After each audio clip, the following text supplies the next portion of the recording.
Nah, logistik pemilu itu sangat rumit dan kompleks. Logistik bukan hanya surat suara Mm-mm. ataupun bukan hanya kotak suara, tapi di situ ada banyak formulir yang harus kami siapkan dalam tempo atau tanggal yang sudah ditetapkan.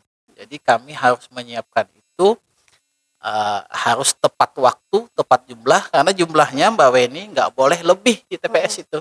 Kira-kira program apa yang akan dilakukan untuk KPU khususnya Kabupaten Katingan ini ya Pak pasca tahapan?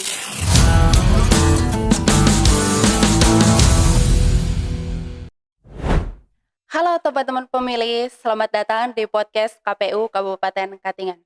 Perkenalkan saya Weni sebagai host yang akan menemani teman-teman pemilih di podcast perdana kali ini. Jadi karena ini podcast perdana, maka di kesempatan kali ini kita akan mengobrol-ngobrol santai dengan narasumber yang sangat spesial di pagi hari ini. Langsung saja saat ini yang sudah bersama dengan kita Bapak Ketua KPU Kabupaten Katingan, yaitu dengan Bapak Wahyuni. Halo Bapak, selamat pagi Bapak. Selamat pagi Mbak Weni. Bapak, bagaimana kabarnya hari ini Pak? Alhamdulillah sehat. Alhamdulillah sehat ya Bapak. Bapak, mungkin pembahasan di podcast perdana kali ini kita cuma mengobrol-ngobrol santai Pak, nggak ada yang berat-berat. Ya.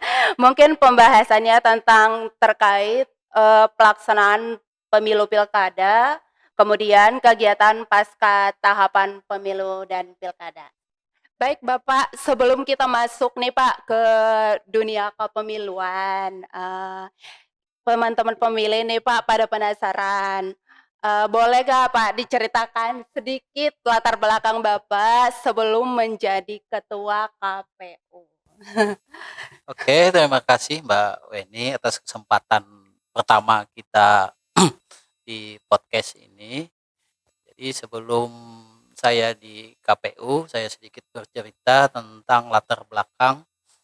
Pada tahun 2023 kami dilantik di KPU Kabupaten Katingan.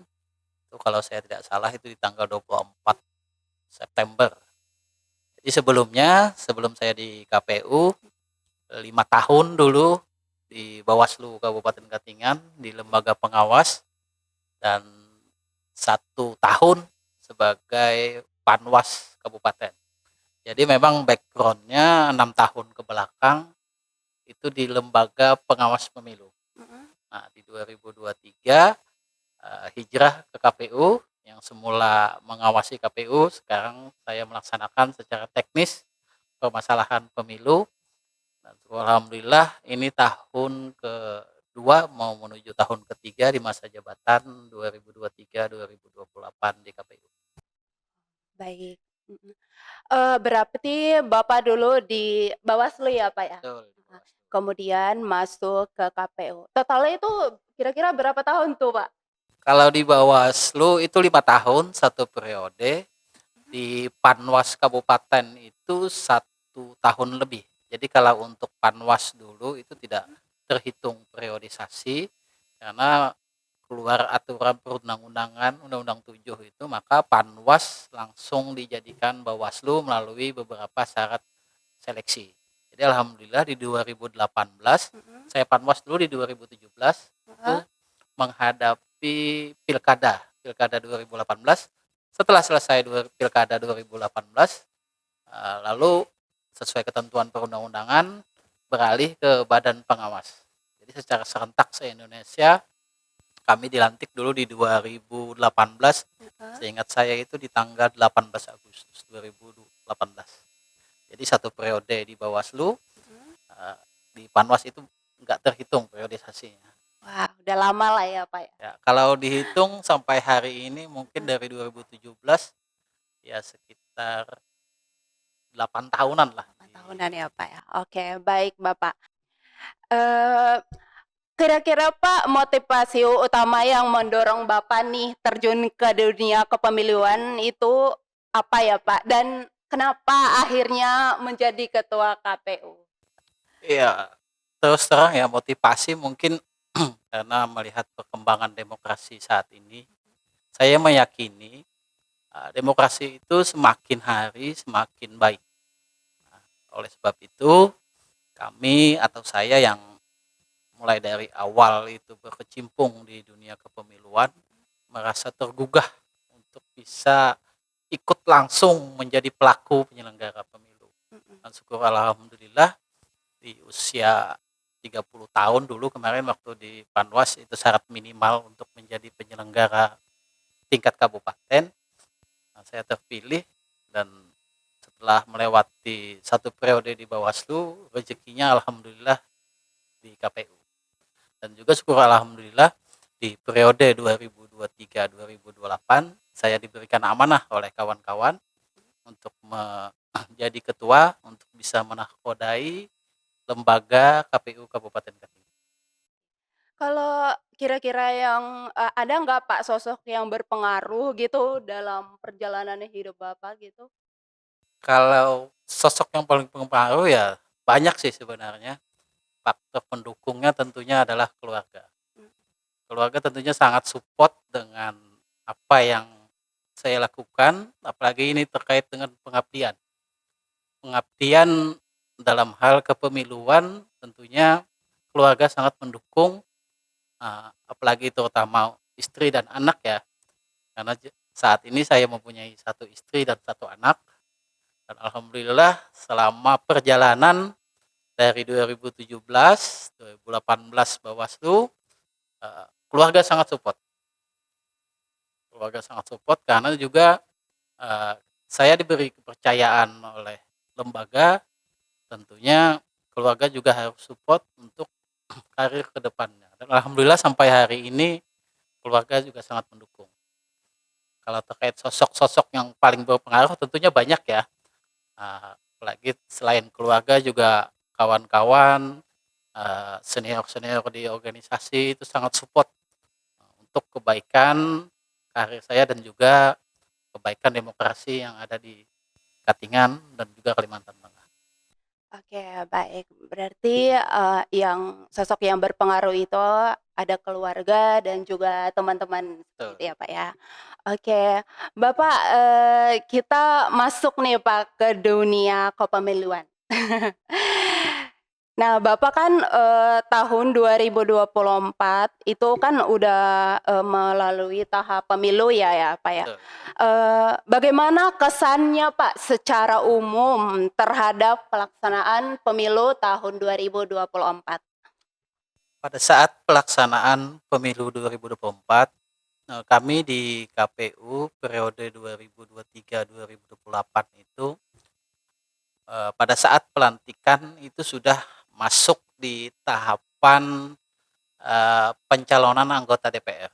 Jadi ketika kami sudah pada saat kami dilantik, 1 minggu kami ada treadmill di Rindam Jaya. Setelah itu kami balik di bulan Oktober, 1 Oktober 2024, dan saat itu kami melaksanakan proses DCT, daftar calon tetap anggota DPR.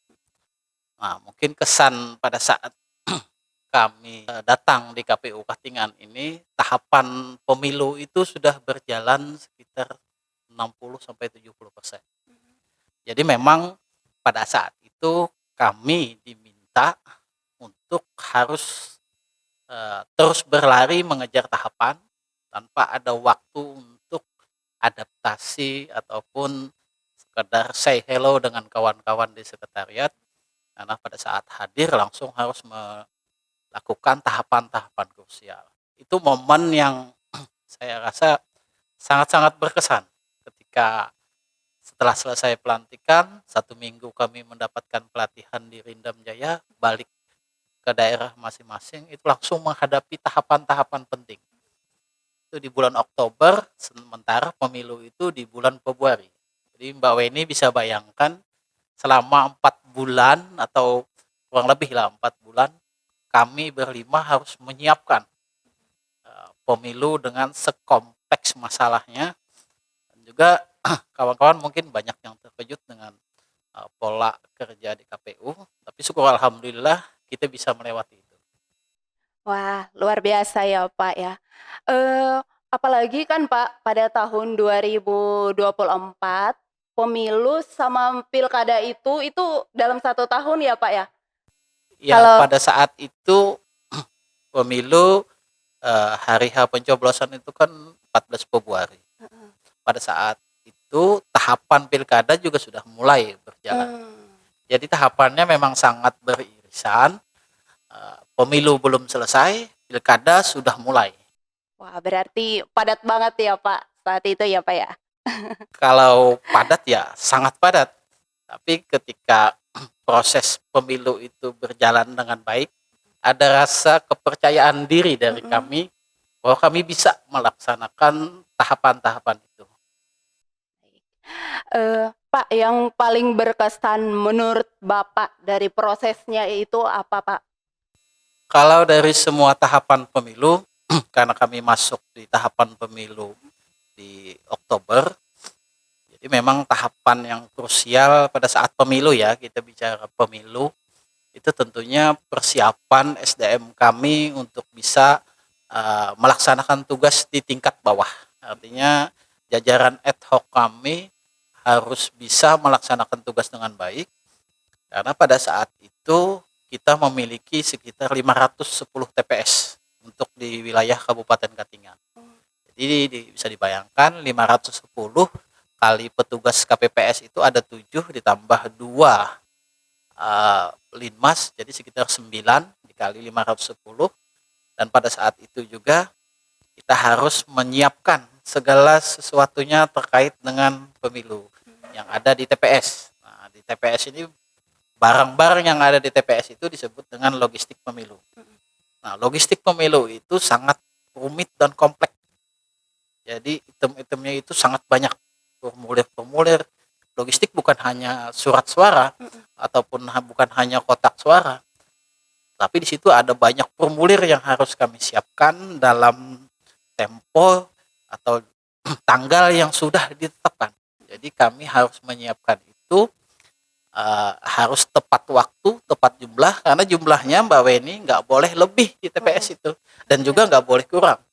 Jadi pada saat itu 5 kotak surat suara yang ada dalam satu TPS dikali dengan 510 TPS, nah, jumlah itu yang memang sangat rumit untuk kita penuhi.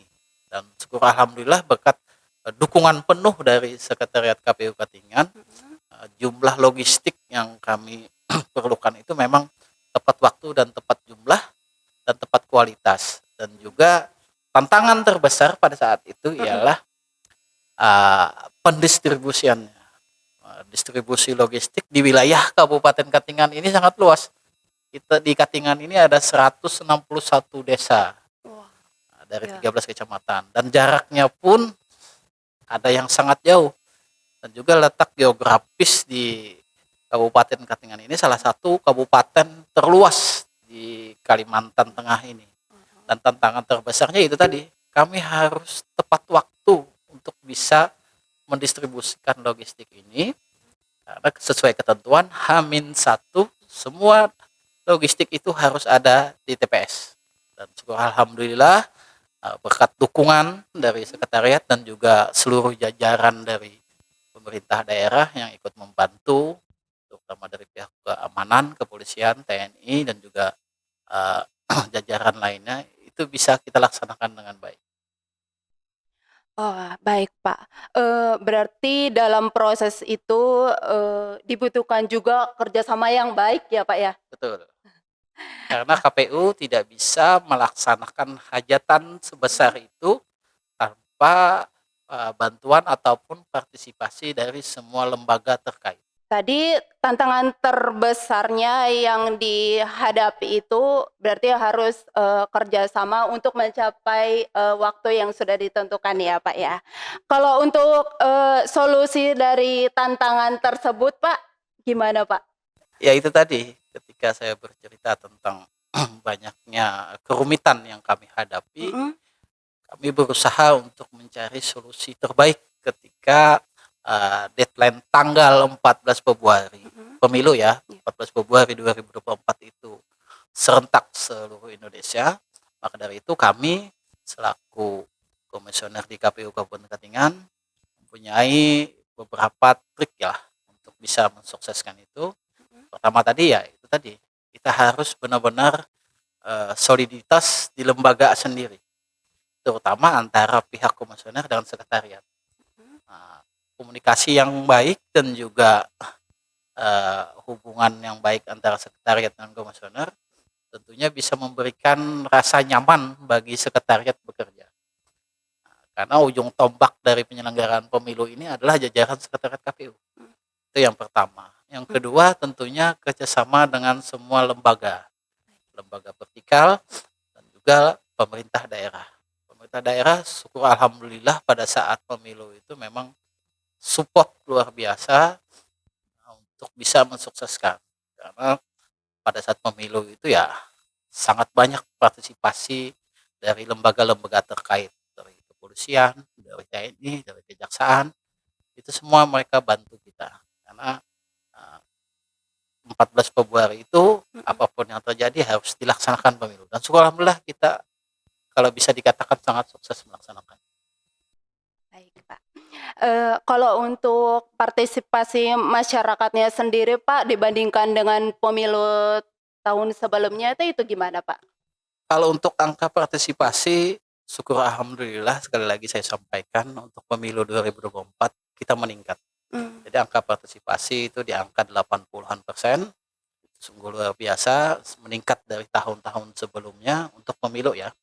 Pemilu 2024 untuk angka partisipasi itu sangat tinggi karena memang kita juga sudah beberapa kali melaksanakan kegiatan-kegiatan sosialisasi ke masyarakat langsung, dan juga jajaran kita, jajaran ad hoc terutama PPK, PPS itu juga kita instruksikan untuk selalu melakukan kegiatan sosialisasi di lingkungan mereka. Alhamdulillah di pemilu itu angka partisipasi lumayan tinggi, 80%, dan mudah-mudahan makin ke depan makin tambah baik. Oke, baik Bapak. Kira-kira Pak, ada nggak pelajaran yang bisa diambil di tahapan yang sudah dilalui? Kalau pelajaran-pelajaran berharga yang sudah kami lalui tentunya sangat banyak Mbak Weni. Di 2024 kami melaksanakan 2 agenda penting, pemilu serentak dan juga pilkada. Pemilu kita laksanakan di Februari, pilkada kita laksanakan di November. Banyak sekali yang kami ambil pelajaran dari setiap tahapan yang kami laksanakan. Tentunya ini jadi pelajaran penting juga kepada kami dan juga kepada lembaga kita KPU dalam setiap tahapan, walaupun kita juga banyak mengalami gugatan dan sebagainya. Pada saat pemilu kita juga 2 kali bersidang, pada saat pilkada kita juga bersidang di Mahkamah Konstitusi. Jadi artinya pelajaran yang bisa kami ambil dari persidangan-persidangan yang kami lalui, artinya kami memang harus dituntut profesional, teliti dan bekerja jujur dan tidak memihak kepada siapapun. Kalau prinsip-prinsip pemilu itu benar-benar kita pegang teguh dalam pelaksanaannya, insya Allah semuanya bisa berjalan dengan baik dan semua peserta pemilu maupun peserta pilkada itu bisa menerima dengan baik. Dan tujuan utamanya tentunya setelah selesai tahapan pemilu dan pilkada di daerah kita itu semua berjalan dengan aman. Itu pelajaran penting yang kami ambil ketika menjadi pimpinan lembaga. Oke, siap Bapak. Kemudian ya Pak, kira-kira program apa yang akan dilakukan untuk KPU khususnya Kabupaten Katingan ini ya Pak, pasca tahapan pemilu dan pilkada? Ya, program-program kerja kami setelah selesai tahapan memang ada beberapa sesuai dengan ketentuan dari KPU Republik Indonesia, karena kita KPU itu kan lembaga vertikal, jadi kita harus tetap tunduk dan patuh dengan ketentuan yang disarankan oleh KPU RI. Nah, ada 2 tahapan krusial setelah pasca pemilu dan pilkada. 2 tahapan itu pertama tentang sosialisasi pendidikan pemilih kepada pemilih-pemilih yang nantinya akan memilih di pemilu maupun pilkada yang akan datang. Dan yang kedua itu ada daftar pemutahhiran pemilih berkelanjutan. Nah, itu kami KPU selalu melaksanakan pemutakhiran data pemilih. Jadi jangan pernah beranggapan KPU setelah selesai tahapan pilkada terakhir kemarin, KPU hanya berdiam diri atau hanya makan gaji buta lah. Enggak, semua eh, baik itu komisioner maupun jajaran sekretariat itu masih punya banyak kesibukan untuk melaksanakan tugas-tugasnya. Tadi ada 2 program dari KPU RI dan juga mungkin kita di Katingan nantinya mungkin ada beberapa inovasi untuk bisa menunjang 2 program itu. Pertama tadi kegiatan pendidikan pemilih dan yang kedua adalah pemutakhiran daftar pemilih berkelanjutan. Kita tunggu saja nanti inovasi-inovasi yang akan kami lakukan untuk mengisi di luar tahapan ini. Baik Pak, luar biasa ya Pak program yang diberikan untuk KPU, yaitu yang pertama tadi untuk sosialisasi pendidikan, terus yang kedua untuk pemutakhiran data ya Pak ya, seperti itu. Oke, Bapak untuk harapannya nih Pak untuk KPU Kabupaten Katingan. Kalau harapan dari saya tentunya lembaga ini bisa lebih baik lagi ke depan. Tapi tentunya perbaikan kelembagaan untuk menuju lebih baik tentunya sangat banyak faktor-faktornya. Dan sekolah alhamdulillah juga pada saat ini dari sisi SDM kita diberikan tambahan dari KPU RI. Seperti Mbak Weni sendiri kan sekolah alhamdulillah bisa di KPU Katingan bergabung. Dari sisi SDM kita sudah lumayan mumpuni dari kawan-kawan yang ada di sekretariat dan juga ke depannya dan mudah-mudahan tapi kita masih menunggu peraturan perundang-undangan yang akan berlaku nanti, apakah nanti pilkadanya serentak dengan pemilu atau apakah nanti namanya, tapi yang pasti kita menyiapkan di internal kita KPU apa-apa saja yang mungkin nantinya kita siapkan untuk menghadapi pemilu dan pilkada ke depan. Dari tadi SDM kita masih punya waktu rentan beberapa tahun untuk menyiapkan SDM kita dan nantinya mudah-mudahan pada saat pelaksanaan SDM kita sudah sangat siap untuk melaksanakan hajatannya nantinya. Oke, siap Bapak. Bapak, untuk yang tadi kan untuk KPU Kabupaten Katingan ya. Nah, sekarang Pak, apa harapan Bapak terhadap generasi muda ya Pak, yang suatu hari akan melanjutkan tugas menjaga demokrasi di Indonesia? Ya tentunya harapan terbaik ya bagi generasi penerus kita. Mudah-mudahan masyarakat di Kabupaten Katingan generasi penerusnya bisa meneruskan langkah baik yang sudah kami lakukan. Nah, langkah-langkah ini juga sudah kami antisipasi dengan kami juga memberikan tadi Mbak Weni pendidikan pemilih. Nah, jadi kami rutin juga ke setiap sekolah dan yang ada di Kabupaten Katingan kami memberikan pendidikan pemilih.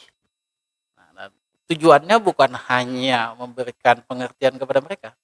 Mudah-mudahan mereka bisa mempunyai keinginan lah suatu saat nanti menjadi pelakunya penyelenggara pemilu khususnya di KPU. Karena tantangan terbesar kita juga ya harus generasinya lebih baik daripada yang saat ini. Walaupun kami hanya 1 periode di sini, mudah-mudahan juga bisa bertahan di periode kedua. Harapannya masyarakat Katingan bisa sangat aktif dan juga ada potensi lah untuk bisa menjadi penyelenggara pemilu. Dan saat ini seiring perkembangan zaman, faktor digitalisasi juga sangat penting. Dan saya bersyukur ada acara podcast seperti ini, jadi bisa memberikan sedikit pemahaman kepada masyarakat umum bahwa apa sih kerja-kerja KPU. Nah, mudah-mudahan ini menarik bagi masyarakat untuk kedepannya dan tentunya ini juga bisa meningkatkan partisipasi masyarakat yang hadir nantinya. Mungkin Oke. itu Mbak. Baik, berarti dengan adanya podcast ini, itu membantu teman-teman pemilih juga untuk, Betul, mendapat berbagai informasi betul, seputar kepemiluan nantinya ya betul. Pak, seperti itu. Oke, Bapak itu adalah pertanyaan terakhir Pak, dan sekaligus penutup di podcast perdana kali ini. Sebenarnya Pak masih banyak, pertanyaan-pertanyaan yang seru yang sebenarnya kita akan tanyakan ke Bapak. Tapi mungkin Pak di next kita akan mengundang Bapak lagi nanti, dengan waktu yang berbeda dan pastinya dengan topik yang berbeda Baik, gitu. Oke teman-teman pemilih, dan, selalu, memantau, podcast-podcast dari KPU Kabupaten Katingan, karena nanti akan mendapat informasi terbaru dari podcast KPU Kabupaten Katingan seputar kepemiluan seperti itu ya ya. Pak ya. Oke. Bapak, boleh Pak diajak dong, teman-teman pemilih untuk subscribe, komen, like, dan share podcast kita yang ada di YouTube nanti Pak. Baik, terima kasih Mbak Weni. Ya, untuk teman-teman pemilih yang ada di Kabupaten Katingan, jangan lupa di-follow setiap Instagram ataupun Facebook dan media sosial lainnya, Mhm. dan terutama ini podcast ya, ini podcast pertama, Iya. untuk bisa di-follow dan juga bisa mendapatkan informasi tentang kepemiluan yang ada di wilayah Kabupaten Katingan. Jangan lupa untuk bisa di-follow. Terima kasih Mbak Weni. Oke. Demikian juga. Wassalamualaikum warahmatullahi wabarakatuh. Oke, Bapak-bapak, terima kasih banyak sudah hadir di podcast KPU Kabupaten Katingan. Semoga sehat selalu, Bapak. Amin. Dan teman-teman pemilih, terima kasih sudah bergabung dan menyimak podcast ini dari awal sampai akhir. Terima kasih, sampai ketemu kembali.